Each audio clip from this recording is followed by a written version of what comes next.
नमस्कार, मी राजन लाड, लय भारी कोकण या माझ्या युट्यूब चॅनलमध्ये आपलं पुन्हा एकदा स्वागत. एका लग्न समारंभाच्या निमित्ताने गोव्यामध्ये आलोय. ओल्ड गोव्यामध्ये आहे. पोंढा तालुक्यामध्ये नागेशी नावाचा गाव आहे. या नागेशी गावामध्ये श्रीदेव नागेश महारुद्र नावाचं एक सुंदर मंदिर आहे. अतिशय सुंदर मंदिर आहे आणि मंदिराच्या बरोबर समोरच्या बाजूला एक सुंदर तलावसुद्धा आहे. हा संपूर्ण परिसर मी तुम्हाला सकाळी सुद्धा चित्रीकरण करून दाखवणार आहे. आता रात्रीचे 9 वाजत आले आहेत आणि या मंदिरामध्ये आज सोमवार असल्यामुळे दर सोमवारी या मंदिरामध्ये एक पालखी निघते प्रदक्षिणेसाठी. ती पालखी आणि त्याबरोबरच एक वेगळी गोष्ट मी तुम्हाला दाखवणार आहे. सनई चौघडा या मंदिरामध्ये दर दिवशी वाजवला जातो. आता हे सनई वाजवणारे कोण आहे हे आपल्याला दाखवायचं आहे. आता थोड्याच वेळात पालखी निघणार आहे हे समजलं, पण त्याच वेळी सनईचे सूर कानावर पडले म्हणून बघायला गेलो तर प्रवेशद्वारावरती एक सनई वादक सनई वाजवत होते. कुतूहलाने मी थबकलो आणि जाणून घेण्याचा प्रयत्न केला. त्या सनई वादकांबद्दल संपूर्ण माहिती जाणून घेण्याचा प्रयत्न मी केलेला आहे आणि हा प्रयत्न आपल्यापर्यंतही पोहोचवतो आहे. आपल्याला हा प्रयत्न कसा वाटला हे सांगायला विसरू नका आणि व्हिडिओ आवडल्यास नक्की लाईक, शेअर आणि कमेंट्स करा. व्हिडिओ शेवटपर्यंत बघत राहा. सनई वादन सुरू होतं. तर थोड्याच वेळामध्ये पालखी प्रदक्षिणेसाठी बाहेर निघणार आहे. तो सोहळाही तुम्हाला मी दाखवण्याचा प्रयत्न करतो आहे. व्हिडिओ शेवटपर्यंत बघत राहा. उद्या सकाळी मी यांना भेटण्याचं ठरवलं आहे. यांच्याकडून या सनई वादन कलेबद्दल आपण जाणून घेण्याचा प्रयत्न करणार आहोत. व्हिडिओ शेवटपर्यंत बघत राहा. पोंढा तालुक्यातील नागेशी गावामध्ये असलेले नागेश महारुद्र म्हणजे शिवशंभूंचं शंकराचं मंदिर आहे. या मंदिरामध्ये दर सोमवारी ही पालखी निघते अशी माहिती आम्हाला मिळाली. ही पालखी सोहळा झाल्यानंतर सर्व भाविकांना महाप्रसाद देखील रात्रीच्या वेळी असतो. रात्री 9 वाजता ही पालखी प्रदक्षिणेसाठी बाहेर निघालेली आहे आणि मला हे सनई वादक जे भेटलेले आहेत त्यांच्याशी बोलायचं आहे आपल्याला, म्हणून मी हा व्हिडिओ संपूर्ण करत आहे. उद्या आपण त्यांची भेट घेणार आहोत.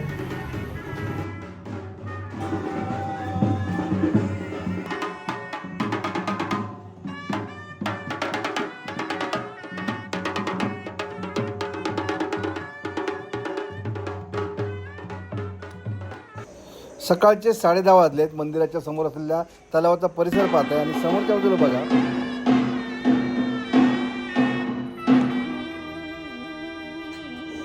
दर दिवशी सकाळी जवळपास 15 मिनिटे या ठिकाणी सनई चौघड्याचं वादन होतं. अशाच पद्धतीने दिवसभरात किती वेळा सनई चौघडा वाजला जातो मंदिरामध्ये आणि हे लाईव्ह होतं. हे सर्व आपल्याला जाणून घ्यायचं आहे. हे सनई वादक आहेत, ते कुठचे आहेत, किती वर्ष ते इथे काम करत आहेत, हे सर्व आपण त्यांच्याकडून समजून घेणार आहोत. आम्ही त्यांच्यावर आता मंदिरामध्ये निघालो आहे.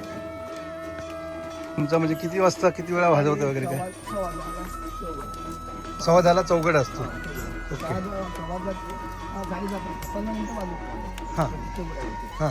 आणि ते झाल्यानंतर मग 12:30 आरती दुपारी आणि संध्याकाळी 6 वाजता चौघडा असतो. बरं, ओके. आणि मग रात्री 8 वाजता आरती. त्यावेळी सनई आणि ढोल वगैरे असतो आणि हे दर दिवशी चालतं इथे. हो चालू. हे जे सनई वादक आहेत ते आता आपण जरी गोव्यामध्ये असलो तरी ते महाराष्ट्रातले आहेत. ते महाराष्ट्रातले कुठले आहेत, कुठल्या जिल्ह्यातले आहेत, कुठल्या गावातले आहेत, ही सर्व माहिती आपण त्यांच्याकडून समजून घेणार आहोत. मंदिरामध्ये दर्शन केल्याने आपल्याशी आता बोलायला बाहेर येणार आहेत. आपण त्यांच्याशी गप्पा मारू या. दादा, आपलं नाव कसं आहे आणि आपण किती वर्ष इथे आहात? जरा तुमच्याबद्दल आमच्या दर्शकांना सांगाल तर बरं, कारण हे जे वाद्य आहे सनई ते आता थोडंसं कुठेतरी कमी कमी होत चाललेलं दिसतंय. डीजेच्या जमान्यामध्ये अतिशय सुंदर सूर मी गेले 2 दिवस ऐकतोय आपल्याकडून. तर तुमच्याशी बोलावं असं वाटलं. तुमचं स्वागत आहे लय भारी कोकणी आमच्या चॅनलवरती. मला आपल्याबद्दल जरा सांगितलं तर बरं होईल. नमस्कार. तुम्हाला नमस्कार करतो आणि त्या तुमच्या कोकण लय भारी कोकण नमस्कार करून. माझं नाव वासुदेव नानू जाधव, राहणार मी पिकोळे, तालुका आमचं दोडामाळा. ओके. दोडामाळा तालुका, पिकोळे गाव.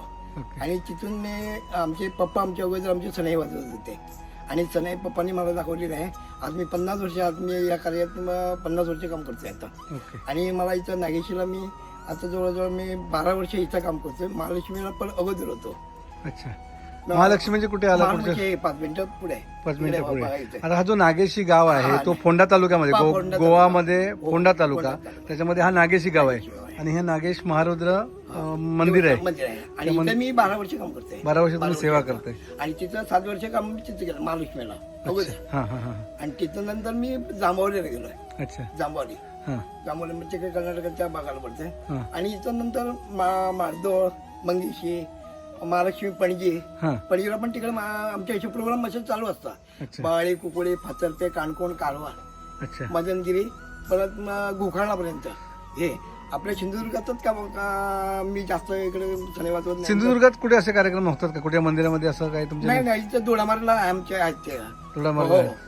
लोककला म्हणजे आमची दोडामारला जे आहे ना, त्याच्यात माझा तो व्हिडिओज पण आहे त्याच्यात. अच्छा. हो हो. तिथे पण आणि हो त्याच्या आणि आमचे पुढारी आमचे जे रत्नदीप म्हणून गवस आहे ना, हा. ते आमचे पुढारी पेपरला आहेत ते. अच्छा. परत हो. आणि परत इकडे आमचे ते सेवा कशी असते तुमची? किती वेळ किती वेळ? म्हणजे सकाळी 1:15 आमचं चौघडा असतोय. सकाळी चौघडा सव्वा चौघडा म्हणजे ते समोर समोर दिसते ते. तिथे तुम्ही बसून सगळं वाचता? फक्त 15 मिनिटं तिथं वाजवायचं. 15 मिनिटं म्हणजे 10:15 गेलो 10:30 पर्यंत. हा. 10:30 पर्यंत. सांगा, ही सनई म्हणजे कशा पद्धतीचे वाद्य आहे आणि हे जे समोर तुम्ही वाजवताय हो. ते काय असतं, कशापासून हे आता हा जो रीट आहे, हा वरचा जो आहे ना, याला काय म्हणतात? याला रीट. रीट म्हणतात. ओके. हा. जो आणि ही नळी आहे, ही नळी जी आहे ही पंचधातूंनी ते आमचे बनवलेली आहे ती. ओके. म्हणजे तांबे पितळ असं हे करून ते त्याच्यात ते हे केलेलं आहे ते. आणि ही नळी आहे. हा. आणि नळ्यामध्ये जो आहे ना, तो हा पीस जो आहे ना, तो ताडी म्हणून आहे. त्या ताडीचं ते पानं काढायची आणि ती पानं काढून नंतर ती उकळून ती दुधामध्ये उकळायला पाहिजे. दुधामध्ये उकळायची. परत त्याला थोडस हे घालायला पाहिजे, म्हणजे हळदीची पूड त्याच्यात टाकून मग नंतर ते त्याच्या ती हे करून उकळून ती मग चांगली सुकायला पाहिजे. सुकून नंतर मग त्याच्यात ते पीस मिळतात ते चांगले काढून मग नंतर आपण ते रीत तयार करायला पाहिजे. ओके. असे सगळे तयार करून ठेवले आहेत भरपूर. आणि ते रीत त्याच्यावरती ते वाचतात आणि ते परत स्वार मध्ये घ्यायला पाहिजे ते. म्हणजे हे जे होल आहेत, छिद्र आहेत, त्याचा वापर तुम्ही त्याच्यावरून तुम्ही वेगवेगळे सूर काढता. म्हणजे तेवढा जो दाब म्हणजे जेवढं जे फूक पाहिजे तेवढी मारावी लागते. याचं काही शास्त्रीय शिक्षण वगैरे? नाही, शिक्षण म्हणजे असं ती परमेश्वर देणगी हो. वेगळं शिक्षण असं घेतलेलं नाही.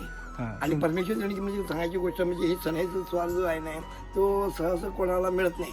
कारण काय माहितीये, बासरी तुम्ही कॅच करू शकता, एक 6 महिन्याच्या 1 वर्षानं तुम्ही तयार होऊ शकता. पण सणईचं जरा काम हार्ड आहे, कारण की हे दाखवायला मिळत नाही.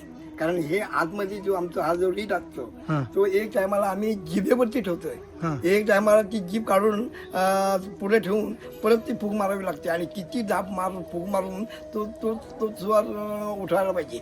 एक अजून हे वॉल आहे, एका वॉलामध्ये 3 स्वर येतात. हो, तसे काढावे लागतात. पण त्याला स्टॅमिना मोठा पाहिजे, स्टॅमिना पाहिजे, श्वास सोडणं आणि म्हणजे फुफ्फुस चांगले पाहिजे.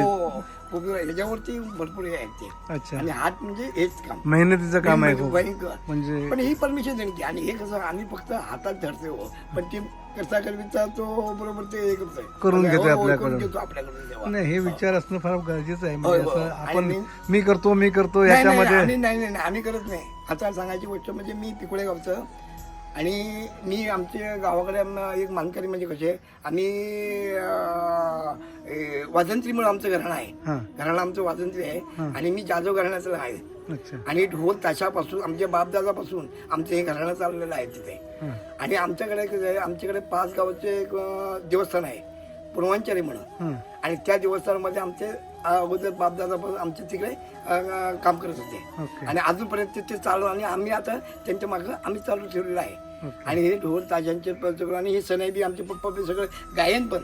आता आम्हाला गायनाची बी आवड आहे. हो, आम्ही गायनामध्ये बसतोय. हो, असं जे आहे. पण हा जो आयटम आहे तो जरा एकदम हार्ड पडतो. म्हणजे कसं आहे, त्याला खूप माझा मुलगा आहे, पण जरा काय होतंय, मारायला पप्पा जरा जड होते, म्हणजे जड होते. बाकीची कामं होतात, पण ते आता कसं आहे, हे मला एक परमिशन देणगी मला मिळालेली आहे. आणि माझा हा मोठेपणा तो माझा नाही, माझ्या पप्पांचा आहे. मला कोणीतरी सांगतात की चांगलं तू मी चांगलं वाजवत नाही, मला अजून काही जमत नाही. माझ्या पप्पाने दाखवले ते अजून मला दाखवले, ते शिकले. अजून त्याच्यातून थोडंसं मिळत नाही अजून. मी तरी अजून मेहनत करतोय. खूप. आणि तिथे देवाच्या दरबारात म्हणजे मला म्हणजे आमच्या आई वडिलांची पूर्व पण नाही. आता हे कसं आहे, आई वडिलांची पूर्व पण नाही, आणि हे आमच्या वडिलांच्या आशीर्वादांच्या सगळ्यांच्या आशीर्वाद तुमच्या धाच्या पुण्या ना. आता हे मला ही देवाची सेवा मिळालेली आहे, आणि ही सेवा मी आता अखंड आता चालू ठेवलेली आहे. ठीक आहे. खूप छान. म्हणजे अशाच प्रकारची सेवा आपल्याकडून आणि आपल्या पुढच्या पिढीकडून घडत राहू अशा तुम्हाला शुभेच्छा देतो. आमच्या दर्शकांशी बोलला त्याबद्दल आपले खूप खूप आभार. धन्यवाद. नमस्कार.